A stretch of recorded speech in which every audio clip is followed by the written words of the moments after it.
Hey guys, so we finally had some regional level events post Duelist Nexus, and so as usual, I wanted to map out the most played hand traps and staples among the topping lists that were publicly available, so that way you can use it to develop your side deck for your events. So before we continue, big thanks to my sponsors as usual, links and discount codes for Yu-Gi-Oh! Singles and sealed product as well as supplies down below. I also wanted to quickly highlight YGOProDeck.com. This is the site that I use to keep up with the topping deck list, so certainly go check them out. I'll have all the links down below for various resources you can use to keep up with the following meta. Now, of course, we don't actually have all of the topping deck lists available from various parts of the world in terms of regional level events, but this is what was available for me to map out the most played hand traps and staples. So keep in mind that, in terms of the pie chart, it may not be actually representative of the actual top cut in terms of all the regionals are all around the place.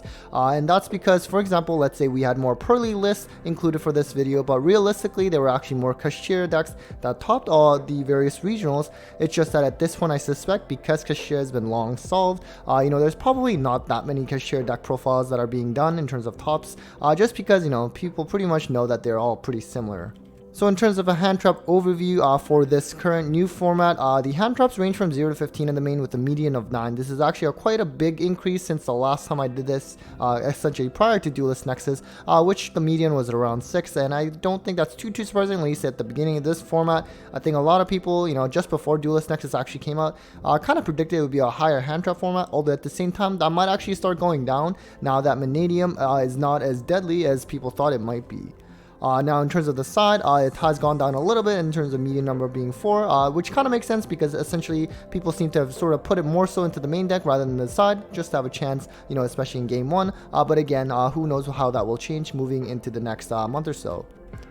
Now in terms of board breakers, median was 5, so a little bit lower than the 6 that we saw last month. But again, this relates to the increased number of hand traps in the main, because at some point, you have to sacrifice something, and so, in terms of non-engine spots, you're probably kind of swapping out like your board breaking cards, and so, things like, droplets, Dark Ruler, even Triple Tactics Talent, I decided to include that as a board breaker as well, because it certainly can when going second. In terms of the side board breakers, around 6, this is just about the same as of the last month, as well as the previous couple formats, so pretty stable for that one.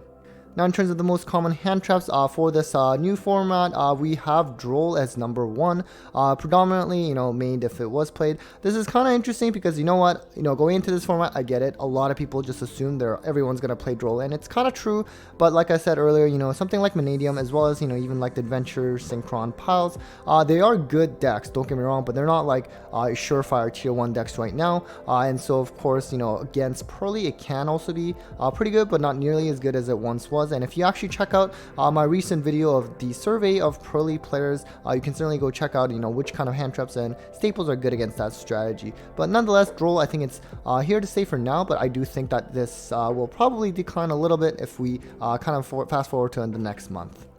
And then we of course have Ash. Usually this is the most played hand trap, and even now it's actually quite good. Of course, branded Labrynth is not seeing as much play, at least so far in this new format. They're definitely, still there getting some tops at least, and I'm sure they will moving forward. But those are the decks where Ash had the highest impact. But nonetheless, Ash has like the most generic kind of applicability in terms of any other decks. Even against Purrely, while it's not turn ending or anything, against let's say something like my friend Purrely, or if they're kind of low on hand advantage, you can Ash the like quick play spells, and perhaps that can actually be a big impact. So for now I think it's very good still, and we'll see a lot of play. So we actually have Imperm at 3rd. I actually thought this would see a little bit more play, just because it is very good against something like Purrely on the little cats, or let's say even against like Kashtira, it's always been quite good. And you have a lot of other decks where Imperm is just really good, and when we're in like a thrust / talent format, as we have been for like quite some time now at this point, it's kind of like a given now, Imperm is always really nice to have. And also the ability to shut down certain floodgates, for example, just by setting in the same column, really strong. So I think Imperm probably will actually kind of increase a little bit. We also have Nibiru, so definitely, anytime kind of people brush off Nibiru, I think it always just finds a way back, and that's kind of makes sense, right? It's like has that paradoxical relationship. When people don't play around it or don't respect it, it's going to be really good, especially when you actually main deck it, because people just probably will not be suspecting that, and it really catches them off guard. Kashtira is still the best deck in the format. Nibiru can still be really good against that strategy, and can be, you have other combo variants like Mannadium, you have, something like Dragonrider still around. Of course, they can put up some form of a negate, but at the same time, when you have Nibiru paired with another hand trap, that might actually just kind of end things there for a lot of different combo variant strategies. We also have Ghost Spell. This was actually like the second most played hand trap the last month I did this, so it's gone down a little bit. You know, it's obviously still pretty good. Against Purrely, it's not really, it doesn't come up too much. I guess you can kind of like negate the X Purrely Noir spin effect. You know, and you know, like I said, branded Labrynth, they've been kind of seeing a decline in terms of at least tops. And this card was also very good against that strategy. And against Kashtira, you know, Bell really wasn't really doing too much anyways. So just things to keep in mind.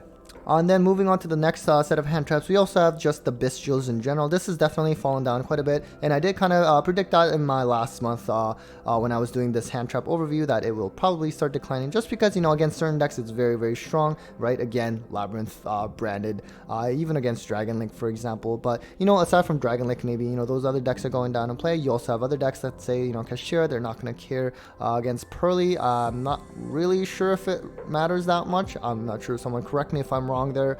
So, you know, it's just like really good against some decks and really bad against a lot of decks too. So that's why I probably saw it decline in play, but you do still have to respect it because they are still seeing a decent amount of play. And then we have Veiler, so, you know, this is probably more so because of like the Purrely list, because, you know, because they draw on the opponent's turn, thanks to the sleepy memories, you know, you kind of need hand traps that will be live the turn that you draw them, right? Because if you draw Imperm, you obviously have some cards on your field when you're playing Purrely, and so you can't, that's not live because you will have to set it at that point. At least Veiler, you can still use it on your opponent's main phase. Of course, it does play into talents or thrusts, but at the same time, at least it's another interruption that you put on top of what you already have. And then we have Dimension Shifter. Of course, not many decks can play it. That's why it's not really seen too high in these kind of lists. But at the same time, I think what's interesting with this now is that all of the decks that played Shifter, at least among the were publicly available, they were main decking it, which was not really the case the last few months actually, just because, you know, of course, Kashtira being the predominantly the best deck, and so there was not really much of a point to main deck Shifter. But now, because we do have Purrely, you know, main decking Shifter does make sense, as well as something new like, let's say, Infernoble. They also can quite die to Shifter, as well as something like, let's say, Mannadium, I'm sure can affect them as well. And so if you also watch that video on these Purrely players that I did, they'll also mention that, you know, while when they go first, Shifter can be very strong, but when Purrely goes second, Shifter does not do as much, so just keep those things in mind. We also have a rise in DD Crow. We haven't really seen this actually ever since essentially, you know, prior to the Bestials came out. That's when we saw it because of tier limits, and that was just like the only way kind of for the most part to banish those fusions. But now DD Crow is actually relevant again, just because, for example, against Purrely, again, you know, let's say the Purrely, when it tries to exceed using whatever quick play spell in the graveyard, at least DD Crow can interrupt that, and DD Crow can be pretty versatile against a lot of other strategies as well, especially because it can actually banish something like spells and traps, which the Bestials cannot do. And then we also have Ghost Mourner, which is again similar to the concept of drawing Veiler off of, let's say, the sleepy memory effects, you know, just another hand trap that will be live, and against, or at least for some decks, because it is a win, it can also act as a small world bridge. Next, moving on to the most common, kind of like generic side deck staples, we do start with Cosmic Cyclone at number 1. Pretty interesting. This is definitely flip back and forth in terms of being, you know, very widely played. Of course, again, with Purrely, especially when they can protect their, my friend Purrely, let's say, with something like Happy Memory, you know, being able to banish again is very strong, similar to when, you know, we had a widespread play of Runick, for example, where Hugin can protect that field spell. Cosmic has been very versatile in being able to just bypass that, and something that Twin Twister just cannot do. So it's something to keep in mind, and it's actually quite relevant against most other meta strategies. They always have some kind of quick play or field, or rather a continuous or field spell that is relevant that you can just get rid of, even if you have Cosmic going first. You also have Feather Duster Tide actually for number 1. Again, no drawbacks to this card, and it's just really strong against a lot of decent strategies. Against, let's say, Mannadium, maybe not as crazy, just because, you know, they're not too back row focused, and, you know, they have that framing in terms of counter trap, so at least I guess it can kind of wipe that out, although they also would have something like a Baron negate on top of that. But you know what, at least baits out certain negates on against, let's say, against Labrynth, even though there's a decline in play, can be kind of below it. We have the barrier, unfortunately, at number 3. Really something that we do not want to see, because this is so strong against Purrely.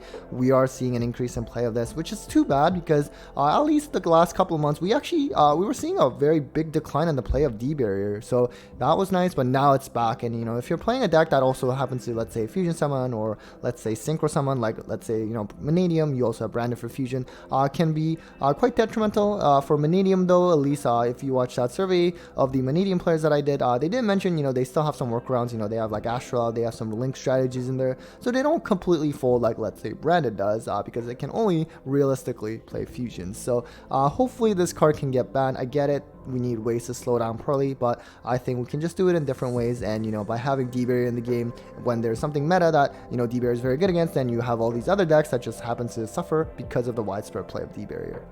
Next, we also have Book of Moon. This has been very, very popular because, again, Purrely, just to try to, prevent that Purrely trap to go into X Purrely Noir by just flipping that face down. And it's also nice because my friend Purrely actually only triggers if a face-up Purrely Xyz monster kind of leaves the field. So, and this is also happens to be good against Kashtira. So, essentially, this is good against the top 2 decks, which means, it's going to see a lot of play, and it's probably worth putting in, like, your main deck, for example, especially if you're a deck that can kind of lose to something like Impermanent Veiler, because you can at least use this to protect your guys, set it just so you can dodge that targeting.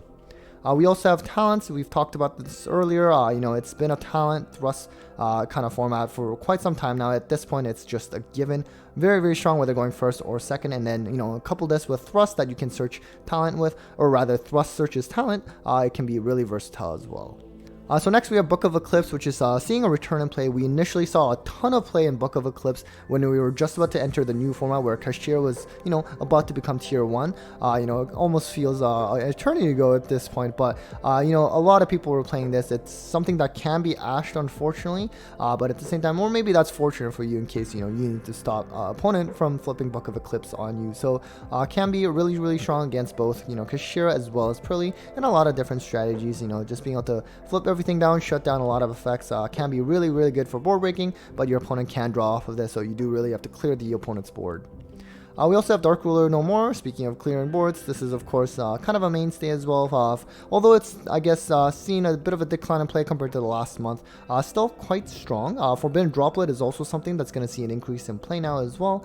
So those things kind of flip back and forth depending on kind of like the end board that's produced in the whatever format. For now though, I think no one's going to be surprised if you see Dark Ruler getting dropped. And then we also have Thrust. We already spoke about this. Very good going first or second.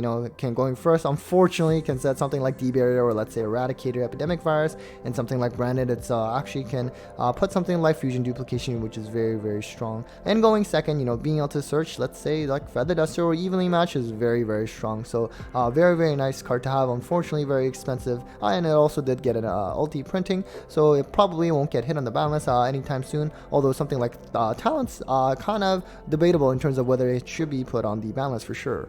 And then we have Evenly Matched. Speaking of something you can search off of Thrust, I was kind of surprised it fell down, at least among the lists that were publicly available. At one point this was kind of like a given card to have in your deck, especially even in the main deck, even though it's a very hard going second card. Still good to have, let's say against Purrely, you're not going to be able to get rid of that X Purrely Noir, unfortunately, but at least you can get rid of, let's say, the My Friend Purrely, as well as the field spell, which gives them a lot of follow-up and recursion. But, against a lot of different strategies, this can be, I think, the best generic board wipe card there is, and so it's certainly worth having. And then we have just kaijus in general. I just put Gamma Seal as a photo, but for the most part, they play Gamma Seal, but there's a lot of different ones that also saw play, like Dogoran, for example, something like Vanquish Soul, you're going to see because it's fire. You also have other kaijus that say Gadarla, as well as, the Lightning kaiju.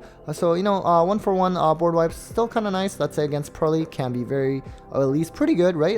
The only downside is they're going to be able to get a lot of resources back with that My Friend Purrely and adding 3 quick play spells. But you know what? Again, kaijus also good against Kashtira, so it's at least good against the top 2 strategies right now, so really worth playing as well. We also have Call by the Grave. Predominantly, it's been kind of more like a main deck card nowadays. You also see it being played on the side as well, just before when, players go first and they really need to be able to get rid of, or rather, stop a hand trap that's deadly. Let's say Droll and Mannadium, because they can just completely fold under that, as well as Ash for, let's say, something like Branded. So not too surprising. We also have Lightning Storm. Unfortunately, it did get semi-limited, in that last list. It's still seeing a decent amount of play. Obviously, not to the level of, let's say, Feather Duster or Evenly Match, but if you can fit it, it's really, really nice to have. Some players will probably prefer to just go with like the quick play removal route in terms of Cosmic Cyclone if they cannot fit both, just because, let's say, something like Anti-Spell Fragrance is another floodgate that you do have to be aware of. And then we have Eradicator of Epidemic Virus, unfortunately. So we did briefly touch on this earlier. So, you know, another card that probably should get banned, you know, at the likes of D-Barrier is something that, you know, a lot of different decks, let's say, like Kashtira, as well as, you know, Dragon Lake, Branded is shown. And, of course, Labrynth can kind of turbo it out at sometimes as well.